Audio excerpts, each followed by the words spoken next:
Before we begin, if you are drawn to forgotten choices, alternate histories, and the shadows behind legends, subscribe now. People believe wars are decided by great spells, by dark lords, by prophecies. They are wrong. The world broke because of a single word I spoke in anger. But imagine, just imagine, that I did not say it. This is the story of a world where I remained silent. That afternoon by the lake, humiliation burned hotter than any curse. James Potter laughed. The crowd watched, and I, desperate to wound, reached for the easiest weapon. But in this world, I stopped myself. The word never left my mouth. Lily was furious, yes, disappointed, but she did not turn away forever. She stayed, and that changed me. I still felt the sting of Potter's arrogance, but the shame of nearly hurting her was sharper.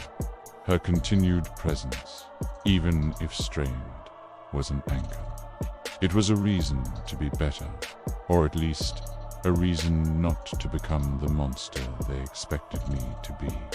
The anger was still there, a coiled serpent in my gut, but it was my anger, not theirs to command. And for the first time, I felt a flicker of control, not over others, but over myself.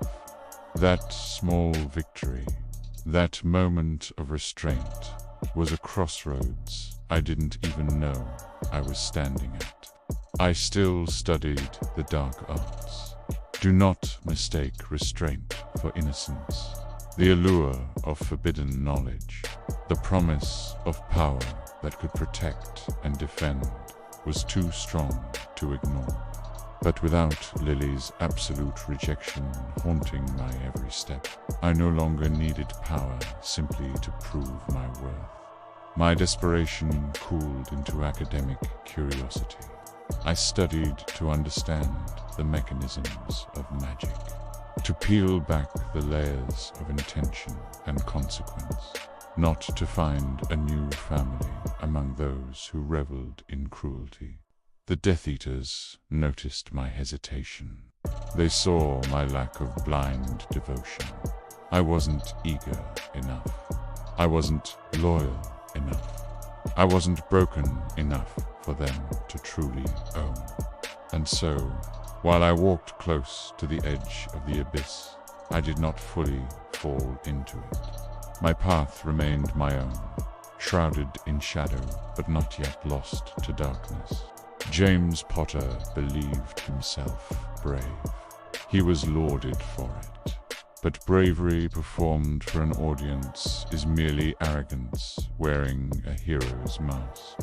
With Lily still watching me, still speaking to me, even if only in clipped, cautious tones, his cruelty lost its purpose. His taunts no longer earned him the applause he craved from her. Without her condemnation of me, his heroism against me felt hollow, even to him. He matured, or perhaps he just learned to pretend. Either way, the rivalry that had defined our school years dulled. It didn't become friendship that was impossible, but it was no longer a war fought in the corridors of Hogwarts. We existed in a state of truce, a quiet acknowledgement that our conflict was a dead end.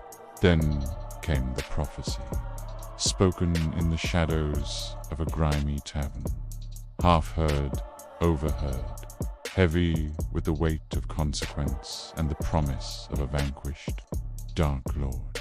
In another life, a life of desperate ambition, I ran to Voldemort with this precious secret, begging for approval, begging to matter, offering up a child's life in exchange for a place at his side.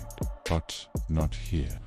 In this world, there was no master to please, no unrequited love to avenge.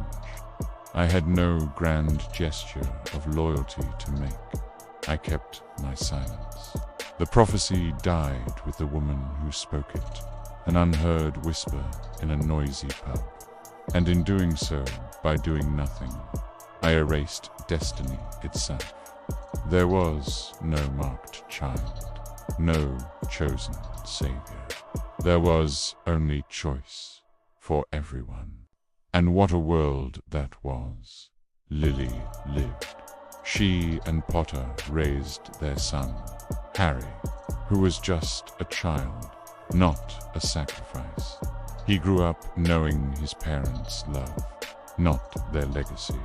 And I did not kneel before Albus Dumbledore, my soul torn open, begging for forgiveness, bought with a lifetime of servitude and espionage. I was not redeemed by suffering. I was not a hero forged in regret. I was simply different. A quiet, complicated man with his own secrets, but they were his alone. History remembers heroes, but it is shaped by cowards who hesitate, and by angry boys who choose their words carefully. Had I remained silent that day by the lake, the world would never have known the boy who lived. And I would never have learned what it truly means to lose everything. If this timeline intrigues you, subscribe for more alternate wizarding histories.